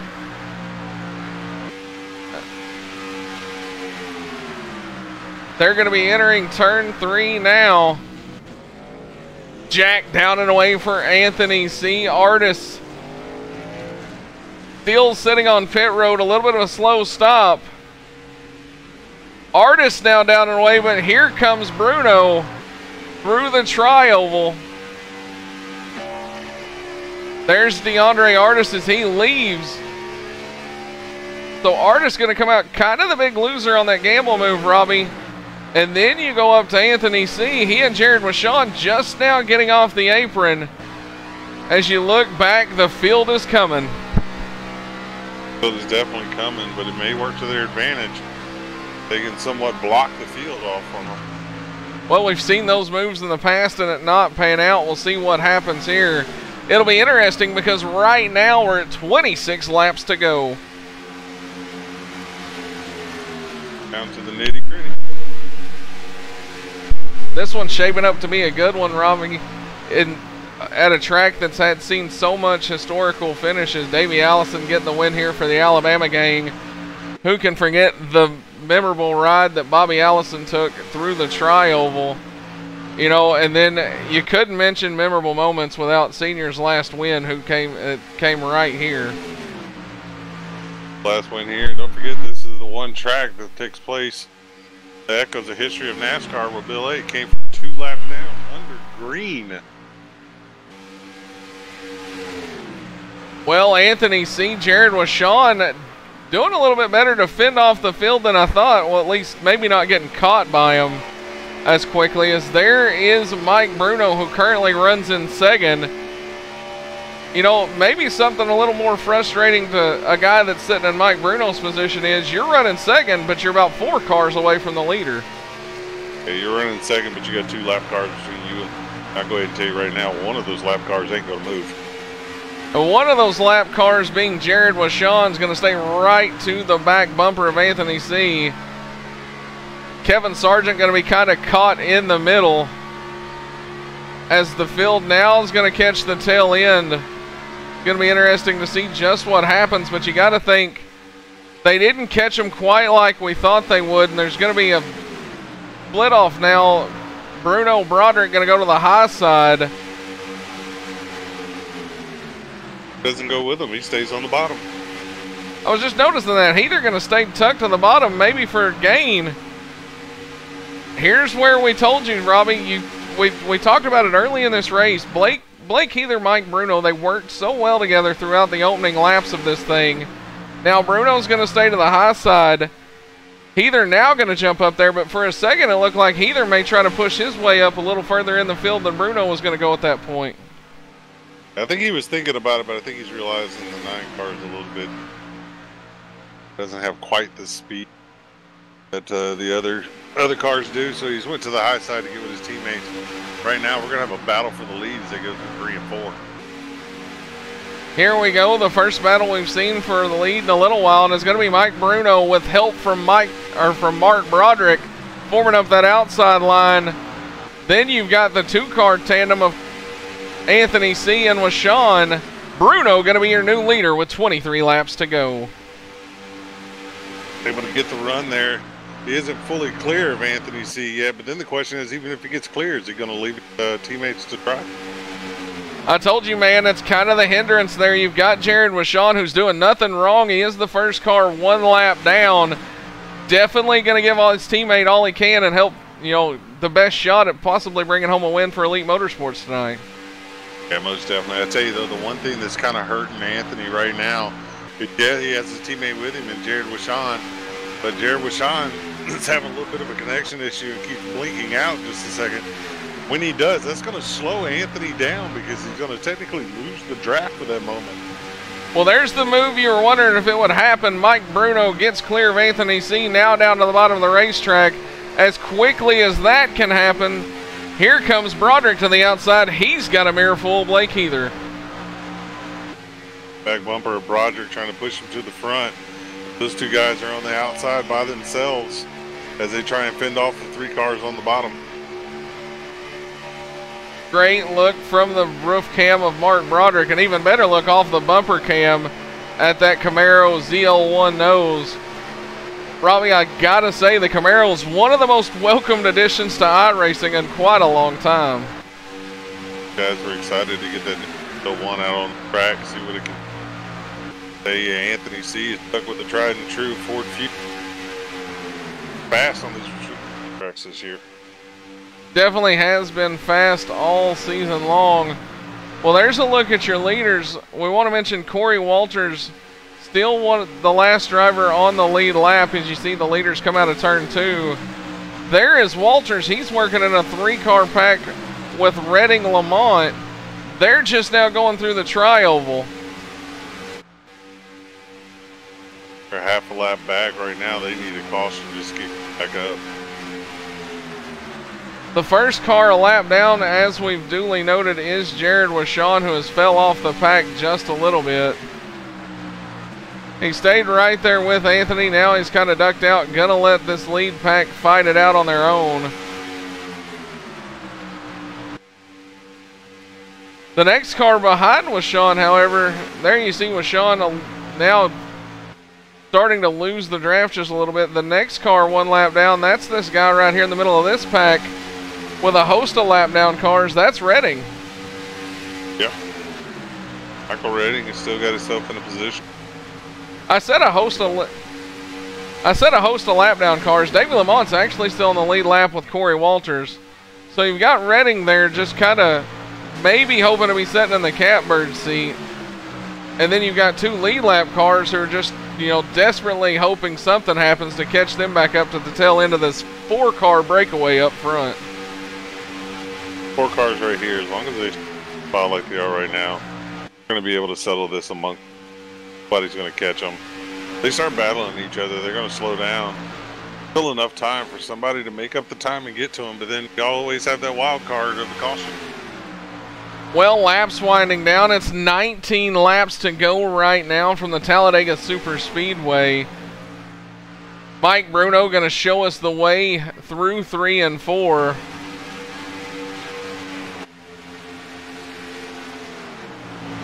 Right now, he's being the Pied Piper pretty much wherever he goes. Everybody else is going to go. Anthony C right there in second. He's got to wonder, Broderick want to help his teammate more, or does Broderick want to try and win this race? Because that's what it's going to matter here at the end. If Anthony goes to make his move, does Broderick want a chance at the win? Well, Broderick's already got a couple wins this season with the Ghost Runner Cup Series, so it will be interesting to see just what unfolds here. 18 laps to go. These 4 cars right now, everything stays the way it seems. I don't see anybody being able to do anything with them. Oh! As I say that, I believe Broderick may have just... Broderick just lose a motor? Looking possible. He was tucked up in there for a long time. Yeah, I think he just that thing is not running through 3 and 4. We're going to go back and take a look at it real quick. Big puff of smoke, almost... Yeah, he was pushing water through 1 and 2. Here it is. You're going to see it right here. There it is, folks. You heard it blow up. You saw the smoke. Blake Heather, nowhere to go, going to collect the back of him. A tough break for Broderick. Definitely just changed the complexity of things, especially if you're Anthony C right now. Because what could have been, is my teammate going to work with me? Anthony C, the only driver in the lead pack, still with a teammate. Actually, no, Bruno's the only one with a teammate because the 97 Heather is working with Bruno tonight. Well, I've got, in the running order I'm looking at right now, I've got Mike Bruno, Anthony C, and then Zach Lindgren right there on the back bumper. So Lindgren could play the spoiler. Yeah. Where did Lindgren come from all of a sudden? I don't know. That's what I was wondering. I had to look twice. I thought it was Jared Washon for a second. It's indeed Zach Lindgren. So it's going to be interesting to see what happens here. You did mention Heather. Heather, however, losing a little bit as we're going to go off the roof cam of Zach Lindgren. There you see it. Heather may have a little bit of front end damage because when Broderick lost that motor, Heather couldn't really have any place to go and did get into the back of him. I was sitting there looking at what happened to Broderick. You know, wasn't even thinking about Zach Lindgren. They must have caught Zach in the middle of all that. Complexity changing just a little bit as, like I said, you know, we went from Mike Bruno having help, Anthony C going to be the odd man out, to now Anthony C's got Zach Lindgren tucked up, Elite Motorsports, you know, towards the front. Lindgren is 9th, 2 laps down, but nonetheless could play an influential part on how this thing finishes. Most definitely. Zach will definitely have a hand in who wins this thing. But I tell you, the question is, how long do they wait? Can't wait till the last lap. I'm going to be honest with you. Try and wait till the last lap, you don't get the right run, you're going to stall out, and it's not going to help you. You're going to have to at least be 3-4 laps from the end of the race before you make it. Well, it's going to be 14 laps to go this time by. Mike Bruno, I'm pretty sure, has put a cap exclamation point on most laps led as he leads one more here. There you see your lead 2 cars as they're coming out of turn 2. I want to go back and look at this group of cars that's formed up right here. Numbers starting to get a little bit stronger. In that group, you're going to see Davey Lamont, Corey Walters, and DeAndre Artist. Those guys all racing for positions right there to be the last car on the lead lap. Crazy right there to think about how far DeAndre actually fell off. He pitted with Anthony C, but had a slow pit stop. So, fortunately, that's cost him a chance tonight. Oh, DeAndre Artist looking, I thought for a second was going to thread the needle. Thought about it. He thought about it just for a second. A little camera malfunction there. Give me just 1 second, folks. We're going to get back with the action. There we go, back with the action. Not exactly sure what happened there. Artist thought about threading the needle. They're still kind of snaking around up here. Backpack is definitely feeling antsy at the moment. Yeah, there's got to change for the lead up front. Anthony C, Zach Lindgren. We knew it was just a matter of time. Lindgren going to go with his teammate. They're both going to cruise around Mike Bruno there. Lindgren, the first to drop down, clears his teammate. Changing of the guard up front, and with 12 laps to go this time by, it's going to be Anthony C. Yeah, like I said, they couldn't wait to the end to make the move. They needed to make the move as fast as possible. I tell you right now, the thing that works in Anthony's favor, the fact that Bruno has a car in between him and Anthony. Bruno not only has to pass Zach Lindgren just to get to Anthony, but he's got to do it by himself. Anthony had that advantage of having a teammate, and by waiting for his teammate to clear Bruno, that's going to help him here towards the end of the race. Well, as we say that, Zach Lindgren looked outside for just a second. You got to wonder, maybe overheating problems starting to plague the 85 car, as he has been tucked up right on the back bumper of Anthony C for quite a while too as well. That's highly possible. Hey, another thing, Bruno at the same time can't afford to just get tucked behind Zach and ride. He could overheat his stuff. But as I say that, he moves to the outside of Zach, and he's going to try and get at least one car down out of the 2 that he needs to round. Look at that, right from the back bumper of Anthony C as they run through 1 and 2. Bruno going to stick the Camaro to the outside, put it in the wind as here we go. It is a 2-car race up front, although you see 3. Like I said, Zach Lindgren is 1 lap down, or 2 laps down actually. So definitely just trying to play the pick, maybe help a teammate get into the next round. Definitely trying to make sure he has all that he needs. So if you're a driver like Mike Bruno, you're frustrated right now. You're thinking, come on, Zach, get out of the way. Let me and Anthony settle this thing. But at the same time, you go back 10 laps, I guarantee you the MR drivers were thinking, well, hey, make sure they could put Anthony at the back of the pack so that he could. Well, we go back to the pack of cars that got a little wild there for a second with 10 laps to go. It looks like they've got it sorted out just a little bit now. Michael Redding's still going to be at the head of this group. He is the second car, 1 lap down. Jared Washon the first. Like we noted, and then you've got Davey Lamont, DeAndre Artis. They're both on the lead lap. And then you go back to Dave Matson. He is 2 laps down, so you kind of got a horse of each color right here in this pack. Everybody nonetheless fighting for position. Definitely right now, you got the 28 of Corey Walters, the 40 of Davey Lamont. Oh, contact! Matson and Lamont going to get together just a little bit there. Lamont shoves off the bottom. Matson going to make slight contact. Look at Corey Walters. Walters throws the block on Dave Matson as they come through the tri-oval. You saw it, virtue of the roof cam there. Definitely a little bit of risk outweighing the reward right now. Yeah, you're definitely letting it all hang out, letting the rough side drag, I like to say, and no give in the fight in any of these guys right now. They might not be battling for the win, but right now they're battling for everything they can. Well, we continue to watch this pack, and right now you're riding on the roof cam of Corey Walters, who is currently in the 4th position. Davey Lamont, the pink car you see sliding back now, is the next car on the lead lap. And then DeAndre Artis right there in the Stanley Toyota.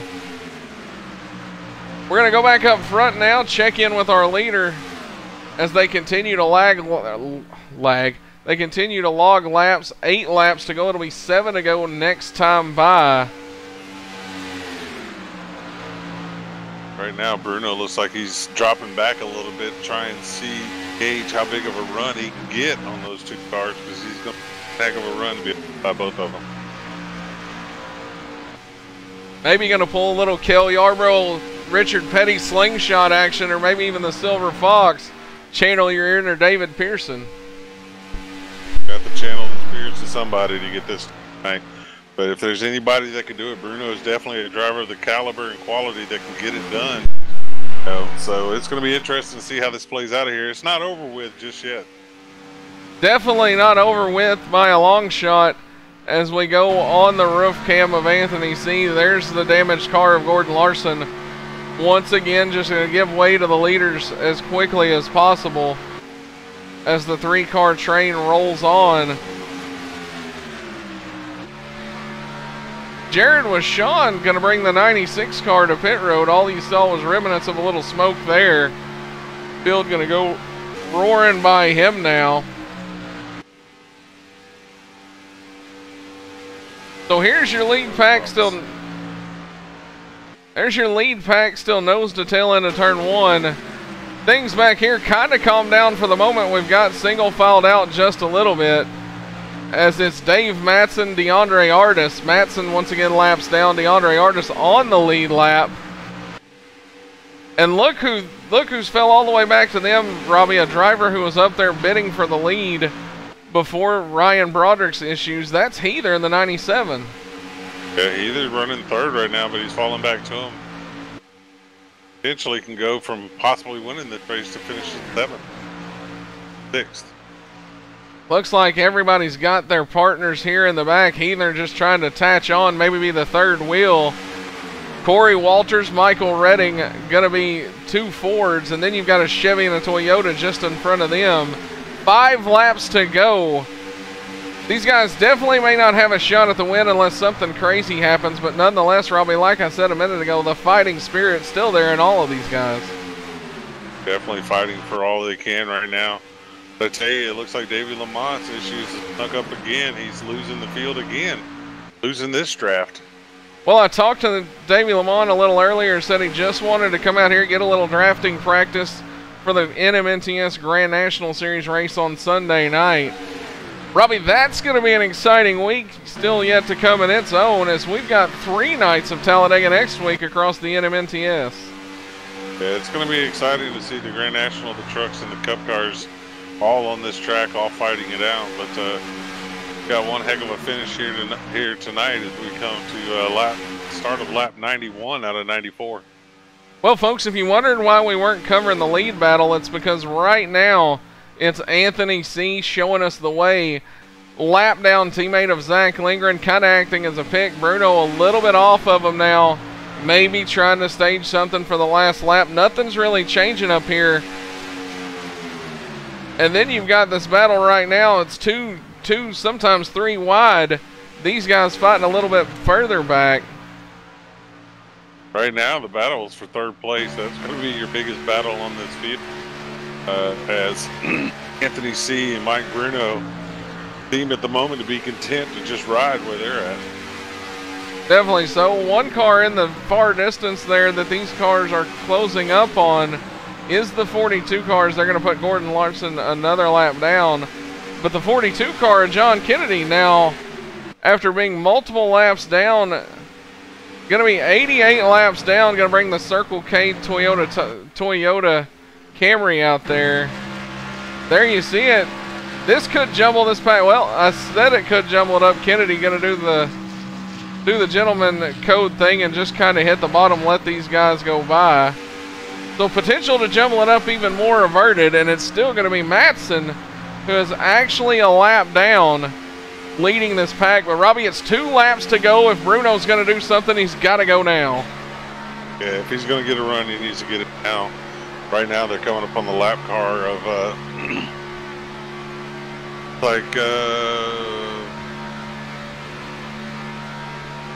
Sargent. Coming down the back stretch. Kevin Sargent going to give him plenty of room. There you see from the roof cam of your leader. Could have been Bruno's shot at a pick, however they caught Sargent way too fast, so nothing you can really do there. Sargent went way high, give these guys plenty of room. Right now, though, Anthony C. is going to come to the line and take our white flag as we head off into turn number 1. Can Anthony hold him off for 1 more lap?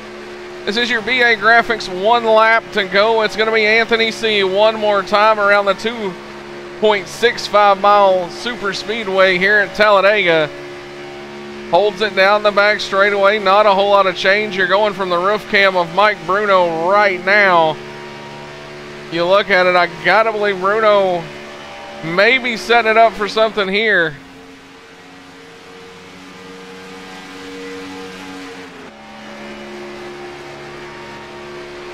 One final time, we're going to come to the line. Does Bruno have anything? I don't think it's meant to be, as Anthony C. looks like he's going to pick up the win here tonight, punch his ticket around to the next round at Talladega. Yeah, Anthony's good job there with the help from his teammate of Zach Lindgren to get the win. But right now, the battle's going to be out at turn number 4 as Corey Walters is going to the high side of DeAndre as they come through the tri-oval to see who finishes 3rd. Here we go, DeAndre Artis, you saw him there, give a push to Matson. Little touch, it's gonna be Corey Walters by that close, folks. Artis gave it a ride, is gonna come home just a bit short in the 4th spot. Blake Heather rounds out your top 5. Davey Lamont, hats off to him, as you see him just now finishing, beating battered number 40 car, but's gonna finish on the lead lap, Robbie, inside the top 10. Yeah, definitely good run, Davey. Whale of a job by these guys. 94 laps, caution-free. Heck of a race. Well, I can imagine it's going to be quite a celebration for Anthony C. We talked to him pre-race. He said everything was going to have to go right to punch his ticket. Not going to have to worry about Kansas after today. DeAndre, you're going to be able to go into next week relaxed and calm and go out and try and win it. There you see it. Slow-mo burnout for Anthony C. As he's going to burn it down right there at the stripe here, Talladega, Alabama. 94 laps you just saw. What an exciting race, Robbie. You know, it might not have had a lot of, from the mid part on, it may not have had that side-by-side action we saw at the beginning, but man, how quickly things can change, and just the strategies we saw get played out. Strategies tonight were crazy to watch how these guys done things. Definitely for a while there, it looked like motorsports guys had this thing on ice and we're just gonna ride it out. But then Roderick has engine trouble, which is going to cause trouble for Heather, causing him to fall off the pack, leaving Bruno by himself. And out of nowhere, Zach Lingard ends up part of the pack. Zach's able to help push his teammate. You see all the pink, the Elite Motorsports guys going to celebrate together on the front straightaway as their driver Anthony Seam once again going to punch his ticket into the next round at one of the wildest cards throughout the playoff series. I tell you what, Robbie, I believe you're standing by, got third place finisher Corey Walters dialed up. Corey Walters, Robbie Butner, Backwards Hat Production. Got a copy, bud? Yeah, I got you, buddy. Heck of a finish there, third place. Heck of a race there for third place coming to the finish line. Tell us about your night, man. We had a good night. We kept the car clean, and that's, you know, as you know, 99% of what you got to do out here.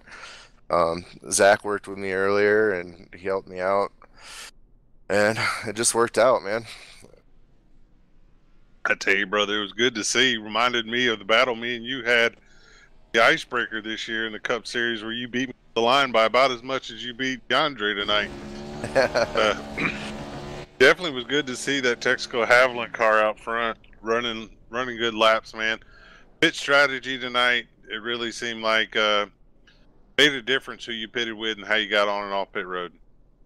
Yeah, that was a big factor of it too. I mean, you know, a lot of these guys try to pit in a pack and it doesn't work out too hot. So on that last pit stop, I told everybody that was with us, just back off each other a little bit, give each other a little bit of room so we can get in clean and get out clean, and it worked out. Yeah, brother. Again, congratulations on a strong third place run for you tonight. Anybody out there you want to give a shout out to? I'm gonna give a shout out to my teammates, Mike Bruno, Michael Redding, Jared Beasley, who can't be here tonight, Jason Burgess, and Mark Broderick. Those guys are heck of teammates, man. Couldn't ask for a better group of guys. Bad Tyler Justice couldn't be here tonight, but he's watching the race, so I'm sure you guys made him proud. Yeah. And I want to thank you guys up in the booth too for covering this. Appreciate it. Our pleasure, brother. Yeah, I like calling races. Any of my good friends are in. I enjoyed it. Good race from where I sat. I hope you guys enjoyed it. Heck yeah, man. Solid third place run for you. Yeah, I would have liked to have first, but heck, I'll take third any day. Heck yeah, brother. Just got to gain 2 more positions next week. Hell yeah. All right, Corey. Have a good rest of your night, brother. You, bud. Thanks. That was third place finisher Corey Walters. Robbie came up from the 15th starting spot. I believe that's also going to earn him the Hard Charger Award tonight. Good. So a great run there for Walters in the 28 car. I believe, Robbie, you are now got dialed up second place finisher Mike Bruno. Yeah, I'm down here talking to our second place finisher Mike Bruno, who probably about the most heartbroken man here. Had a fast car all night. Looked like he was in position. Had 2 teammates with him. Looked like they had Anthony outnumbered, and then like the whole deck of cars fell apart there. Yeah. Mike, tell us about your night, brother, and what happened there at the end. Yeah, bud, it's definitely a heartbreaker. First off, congrats to Anthony. He earned it for sure. He was a top dog all night, but it just didn't work out. We had, I thought, the best strategy, and Anthony was able to come out and stay with a couple of lap cars, so he was able to maintain speed. That really helped him big time. And I know you guys saw Mark blow up. That's kind of when it all fell apart. And Blake was kind of working with us too, and he fell too far back and lost the draft. So at that point, I was just kind of like a fish out of water, and I had it to the floor that entire time. I couldn't get a run no matter what. There's just, without help behind you, you're pretty much just a fish out of water. There's nothing you can do. You know, it's a real helpless feeling, and I was praying to God Zach had to pit still or something, but it just didn't go my way. I tell you, man, as tough as it is probably to swallow this pill tonight, man, it's got to make you feel better knowing going into Kansas, probably going to go in there second in point, chance at advancing to the next round. So if nothing else, at least you know that you've kept your dreams of a championship alive, and just got to have a solid run at Kansas to advance. Yeah, for sure, bud. I'm pretty good there. It's not my best, but it's high, wide, and handsome there. It's just you got to run that high line, and it's really tough to pass. You got to either slide job someone within the first 2-3 laps on new tires, or just hope they get in the wall or something. But hopefully we can qualify up front or close to the front and kind of stay there. And I would love to get a win there. I don't think I've ever won there in a league, so that would be awesome. And to lock myself into the next round would be even better. Heck yeah, brother. I tell you, man, I haven't been around for many of y'all's races this year, but I've raced with you plenty in the past, man. Over some stats with you and the fans real quick for those that don't know. Came into this race tonight third in points, 8 points out of second. But out of 24 starts that you had this year, you have 19 top 5 and 24 top 10 finishes. That sticks out to me personally is only one win. I tell you, you gotta eventually break that streak there and start going on a tear on these guys, man. Dude, I try. I know you know just as well as I do how good Tyler is, and DeAndre, and all the other guys, Anthony, and I know I'm forgetting guys, Zach. You know, there's all those top guys, and it seems to always come down to us 6-7 guys there, and if you're just not in the right place, man, you know, you're gonna lose the win. You know, I seem to always be a model of consistency, but I would way rather have a double-digit win column than a top 5. But man, that sounds good. I didn't know those stats were like that. That's pretty cool. Yeah, I tell you, man, you have more top 5s and more top 10s than anybody in this series. Nice. So it's definitely been a good season for you. You can't say it's been a bad season. Win column may not be where you want it, but man, you've had a solid season this year, and best of luck to you moving forward the rest of the year. And as always, man, anybody you want to give a shout out to before we let you go? Thanks, Robbie. Yeah, thank my team, Evil Outlaws, MR Motorsports, Mike Redding, Tyler, Corey, Jason, all them guys. Mark, I know I'm forgetting people. Let's see. Thank my team, Gen X Racing, my sponsor, AMSOIL. Thank you to Backwards Hat Productions, Bradley Wilson. You, Robbie, you guys did an awesome job tonight. And I think I got everything covered. And thanks a lot, bud. I appreciate it. Rob, man, best of luck next week at Kansas and locking your way into the next round and going to that championship. Thanks again, bud. Once again, that was second place finisher Mike Bruno. The heartbreak, you could hear it in his voice. He mentioned having to be in the right spot at the right time. One of those, the guy that we're going to pull up next, dialed up from victory lane. That's going to be Anthony C. Robbie, take it away. Standing down here in victory lane with Anthony C. Anthony, I tell you, man, 20 laps from the end, it looked like you were outnumbered, and man, you were just going to be a sitting duck, and then all of a sudden everything went your way there. Had a blown motor by one of the Evil Outlaw drivers, caused 2 of them to basically fall out of the pack, and then Zach Lindgren, your angel of the night, appeared out of nowhere, and you and Zach were able to hold off Bruno there, man. Tell us about your night. Oh yeah, we were. I definitely felt like a sitting duck when there was the 3 teammates and then just me, just being all by myself. And I don't know. I heard Broderick's motor blow behind me. Didn't know what it was, and all of a sudden I see him drop off the apron, and I was like, oh. And then it's just me and Mike, and then luckily saw Zach just kind of eased up to get my draft, and it was just made Mike a sitting duck after that. Yeah, man, I know we talked to you pre-race, and one of the things we talked about was kind of in the middle of the pack on points, was kind of worried whether or not you'd be able to advance to the next round. Well, now you get to go into Kansas next week, sit back, relax, and just go out there and do your thing, not have to worry about points or anything. How's that feel? Oh, it feels great.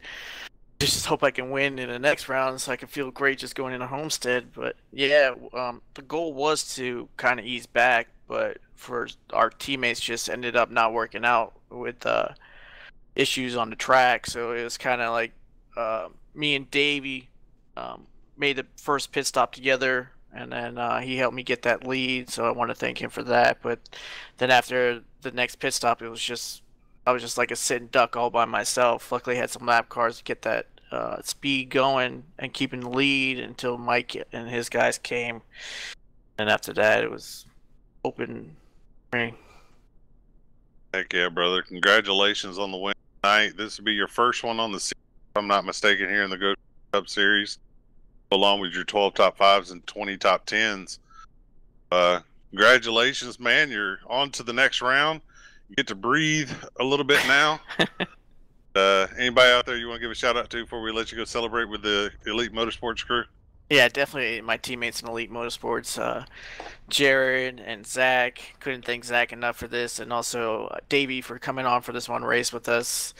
If it wasn't for him on that first pit stop, I definitely would have lost the whole draft, and who knows where I would have been. And thank you for Mike and Tyler for putting up this league, and you guys for broadcasting, and everybody watching.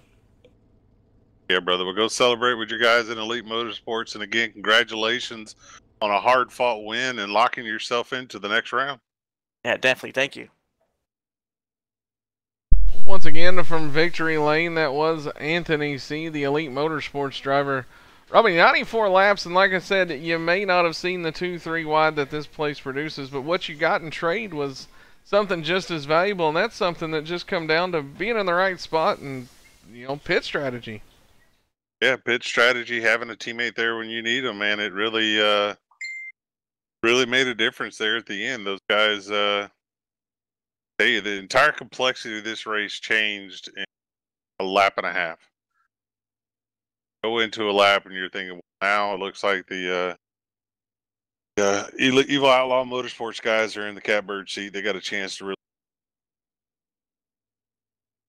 Out of nowhere, Broderick's motor blows up coming out of turn number 2, and it takes out 2 of the 3 cars. And Bruno has now got to try and fend off Anthony on his own. And then Anthony gets lucky, catches up to a teammate who was about to fall a lap down. That teammate was able to catch the draft, stay there with him, man. And heard Anthony talk about pit stops tonight.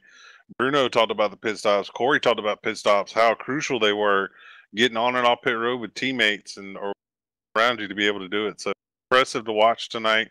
Awesome race start to finish, in my opinion. May not have been the classic 3-4 wide that you see all the time at Talladega. This race had it all. It did indeed. We're going to run down the standings one more time before we get out of here. Anthony C. starts 5th, going to pick up your win. Mike Bruno up from the 10th starting position to finish 2nd. Corey Walters, your hard charger of the night, rounds out the top 3. DeAndre Artis going to bring the 11 car home in 4th after starting 12th. Blake Heather going to finish 5th. Davey Lamont 6th. Michael Redding, the Evil Outlaw out of Batesville, Arkansas, is going to finish 7th. Zach Lindgren 8th. Dave Matson going to round out 9th. And rounding out the top 10 after problems early, still manages to bring it home inside the top 10. That's Kevin Sargent out of New England. Definitely a good salvage finish there for Kevin. Coming home 11th tonight, blowing a motor late in the race, is going to be the 96 of Jared Wishon. Ryan Broderick, who you saw have the heartbreak there with the blown motor, is going to come home 12th, 18 laps down. 13th after experiencing some horrible internet issues there in turns 3 and 4 is going to be the 00 of Gordon Larson as he sold last behind the field. Frank Gonzalez is going to come home 14th, 44 laps down as you saw him have contact with the guy that's going to come home 15th tonight of Brandon Parsons. Jason Burgess, another driver with heartbreak tonight, led a lot of laps there before the first pit stop. Unfortunately, contact coming to pit road is going to cost him an opportunity to take advantage of that good, strong car tonight as he comes on 59 laps down. Tom D'Angelo is going to come on 17th, 82 laps down. And John Kennedy is going to round out your field in 18th place, 88 laps behind the field. One notable is AJ Cruz experienced technical difficulties during the grid process, unable to make the start, going to round out the 19-car field tonight. As Robbie said, this race had a little bit of it all. We hope you enjoyed it, folks. And if you didn't get enough of it, join us back here Monday night as the NMNTS Monday Night Thunder Series rolls in. It's an elimination race, Robbie, and it's everything on the line for a handful of drivers. If that didn't amp it up enough, It'll be the Truck Series Monday night. Then you can join us right back here again Tuesday night for the NMNTS BA Graphics Tuesday Night Cup Series. We're going to unleash the Cup cars all over again, and you're going to see a lot of the heavy hitters from this field make that start as well. Yeah, most definitely. It's going to be awesome to watch these guys go out there and do it. All 3 nights in the NMNTS Series. Action-packed all the way through. My favorite Australian showed up here at the end of the race. Old Simon's out there. Let us all know that Spence Thompson is happy. Well, I hope he got that information off the official Spence Thompson Twitter feed. You can go check that out at NASCAR Freak 83. Catch up with all the Spence Thompson happenings. If you're tuning in and not sure what that's about, it's just an ongoing joke between a few of us. Spence, if you see this later, buddy, we love you. Well, Robbie, go follow Spence on Twitter. Definitely won't be disappointed. Leave him a tweet, tell him I sent you. Nonetheless, Robbie, if those 3 nights at Talladega we spoke about next week don't get you amped up enough, how about Wednesday night? We're going to go dirt track racing once again for race number 3 of the 12-week schedule. And it's going to be at the dirt track at Charlotte. Dirt track at Charlotte. It is crazy to see what happens. Last night's race was in back. Check it out. It was an amazing debut in late models for NVRL. Led it flag to flag. Able to take home the victory over Joey Lamb. Joey Lamb, though, throwing the gauntlet out there to him, saying, I want to see him at Charlotte. That's my track. I want my shot at him at Charlotte. The new deal says he's going to have to see if he can make it back for Charlotte so that he can battle Joey. So if the new deal shows back up next week at Charlotte, it's going to be interesting to watch him and Joey Lamb go after it, along with all the other talented dirt drivers like Chad Wheeler, Laurel Havens, Michael Redding, Justin Levernight, Baker. The list just goes on and on and on. The great drivers that are in that MVRL dirt late. And have nothing else going on. Click the bell, click subscribe. You're going to catch it on Wednesday. And definitely so. Well, folks, that's going to wrap up the show here tonight from Talladega. We hope you all enjoyed it. We'll see you back here next Monday night. Same great time, same great place, the Talladega Superspeedway for the Monday Night Thunder Truck Series. For Robbie Buckner, I'm Bradley Wilson. This has been a Backwards Hat production. The widely imitated, never duplicated. Everybody have a safe week, great weekend, and we'll see you back here Monday night.